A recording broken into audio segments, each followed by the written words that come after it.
Hey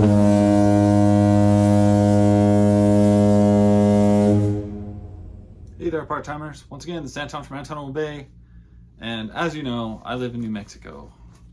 Or as you may know, I live in New Mexico. And it is hot. It is very hot this week.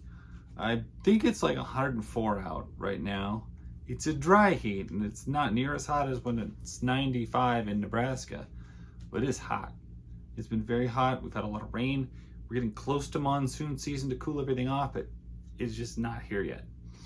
Right now, the only weather we have is wildfires. So a lot of our sky has been very red from the smoke. Interesting stuff. If you're not from here, that's what you contend with.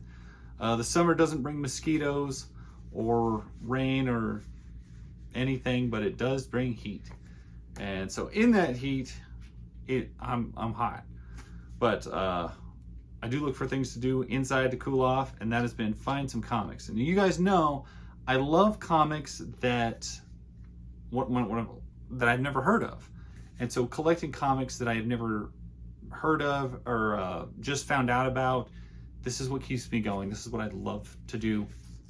And the title I found this week that I ordered and I was able to pick up the entire set is a series called Cat and Mouse. And this is an 80s book, 1988. And some of these are printed in the 90s. But this is from Aircel, which has made some very odd books in the past. It's black and white. I mean, you get an idea of the era and the art style.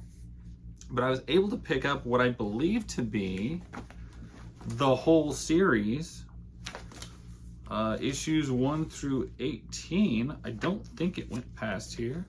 Let me look. But I'm pretty sure that is all the series ran. Anyway, I found a lot of weird stuff with Aircel, and so this is one that I was just like, oh, I see that. It's not one of their weirder, I don't think it's even a mature title. Like a lot of their stuff is pretty mature and gory and whatnot, racy. This is just straight up weird ninja book. Cat and Mouse, issue number 1. Cat and Mouse, issue number 2. You can see it's got a good look to it. It's definitely a product of its time period. You got some, looks like weird demon guys. Most of the books of this era, in black and white stuff, that were ninja themed, usually are borrowing something from the Ninja Turtles because they were such a big influential thing.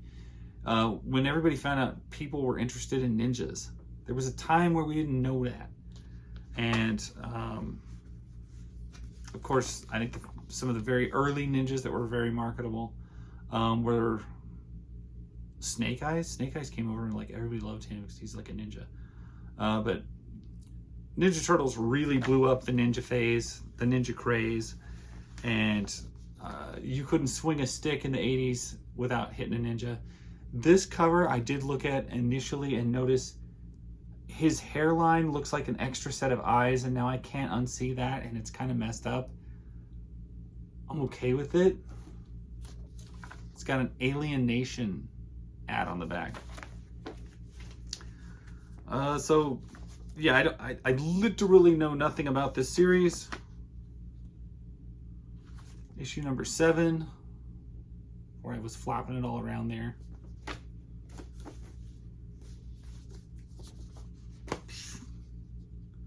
Number 8, I've got a weird ad on the back from The Darkness. That's kind of wild.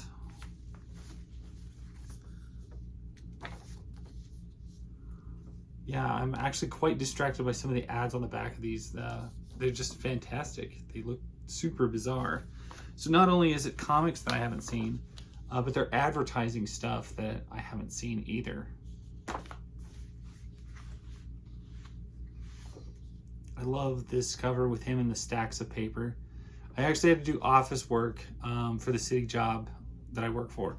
I've been in an injury and had to do light duty for a while, and they put me filing papers. And I swear, there's stacks of paper in office buildings that are like that.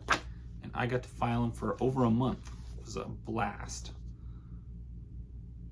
kind of. If you're like me, it was a blast. I thought it was a blast. Let's see, what issue are we on? Issue number 13. Big square-headed dude.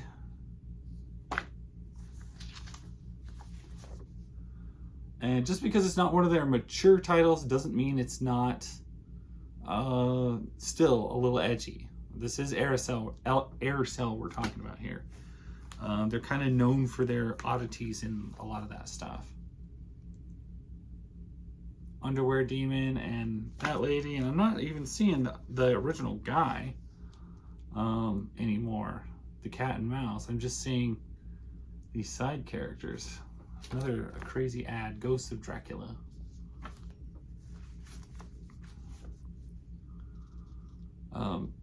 It's a weird book.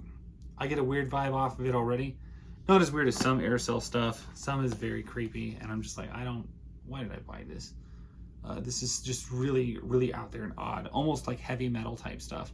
But this is borderline. It's ninjas anyway, and well, you can't go too wrong with ninjas. Not when you're dealing with 80s comics. Anyway, from what I could tell, like I said, the series ran for 18 issues. I was able to pick up the whole set. It was $20 for it, which I was like, that's not too bad. And I think it was like maybe $8 to ship it. So $28 for a set of 18 comics that I'd never heard of in a completely new series to me. And I went for that. And I will see how I'm impressed. I'm impressed already with the covers and the oddity and some of the art. Haven't really looked through it much, but I will probably do that. And I may even do it with you guys.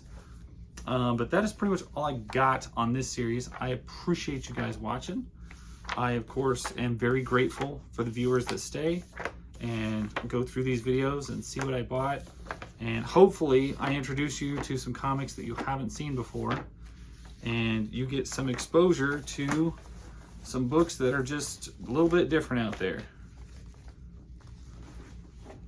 I think I might even, let's see. We'll go with the last 2 issues. Yeah. There's your thumbnail. Anyway. Thank you guys for watching. Catch you later.